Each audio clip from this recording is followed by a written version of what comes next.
Hi, everyone. Welcome to episode 8, round 2, game 1 preview of Bleeding Blue Shirts. Giannone and Steve Valiquette with you. I assume, Steve, your blood pressure is back to normal after what we saw in games 5, 6, and especially 7.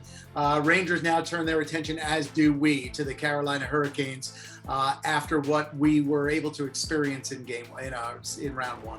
You know what, John? I was thinking about this morning, and sometimes when you get a group of people together, it's really important to understand what phase of the career that they're in.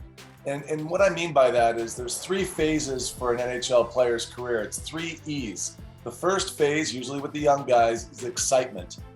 And then once you establish yourself in the league, there becomes an entitlement, which will be phase 2. And phase 3 is the ending.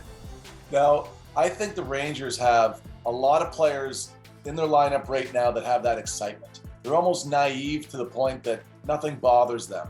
And that's an advantage. That E is a very important one if you're going to have a winning group and a winning culture.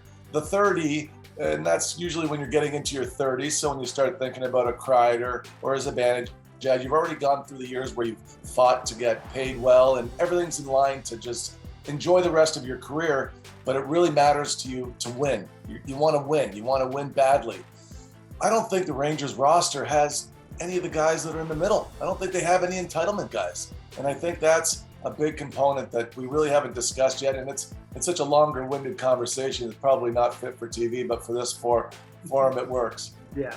All right, so I'm just going to leave this here. You're in your 40s. You still abide by the first E, and we saw that on a now viral video that MSG.com posted after the Rangers won Game 7. Now Panarin goes in. He shoots. He scores! He scores! Rangers win!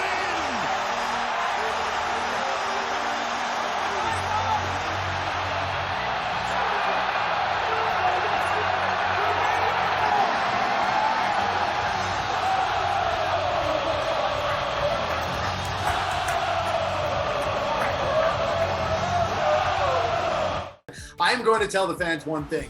Everything you see in that video, everything you've seen is entirely authentic. And that is exactly who Steve is. And that's why I love working with you. I love working with you too, buddy. You know what makes it? Our work, our studio, it's the people, right? And we love the culture we have at MSG. When, the person in the video I was calling out there is Joe Swift. And Joe Swift has been with us, since the beginning. And we have so many great people behind the cameras, on the audio. And we joke around. And when I came around the corner there, I came around the pillar. I said, "This one's for you, Swifty. This one's for you." And yeah, that's why I went into the full Carlton Banks.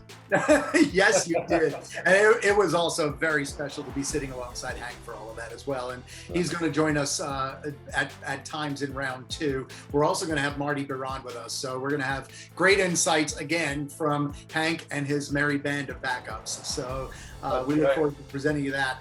Let's start off, Stevie, with the fact that they now play the Carolina Hurricanes. And we talked a lot in the first round about how there isn't much carryover between regular season and postseason, and that might not have been good news for the Rangers in round 1, although they won. It's definitely good news in round 2 because Carolina took it to the Rangers in 4 games, especially those 2 down the stretch with first place in the division in the balance. What is it specifically about how the Canes play that is probably going to give the Rangers the most attention leading into round 1 and maybe the most fits? Very difficult team to play against. Now, very different from Pittsburgh. Pittsburgh played a lot of the series, especially when Crosby was healthy in the series, off the rush. Carolina doesn't want to play like that at all. They have next to no rush game. But what they want to do is they want to get it in deep, they want to forecheck hard, and they want to possess the puck. Carolina, when I describe them to people that aren't familiar, they are a team that tries to build a goal. They shoot it on net to get it back. They'll shoot it again to get it back. They're very good. I think they're the best team at recovering the pucks after they leave the goaltender. And they have a very slippery net front presence. Sebastian Aho is an amazing net front player. Now, he's smallish, but you know what he is? He's elusive.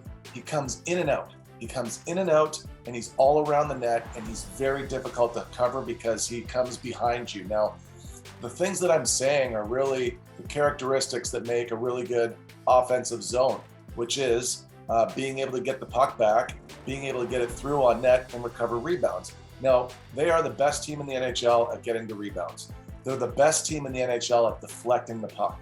Now, you're going to see a lot in this series where they are not shooting on net. They are shooting for sticks. And the reason why they're shooting for sticks is to get bumped back off of the goaltender.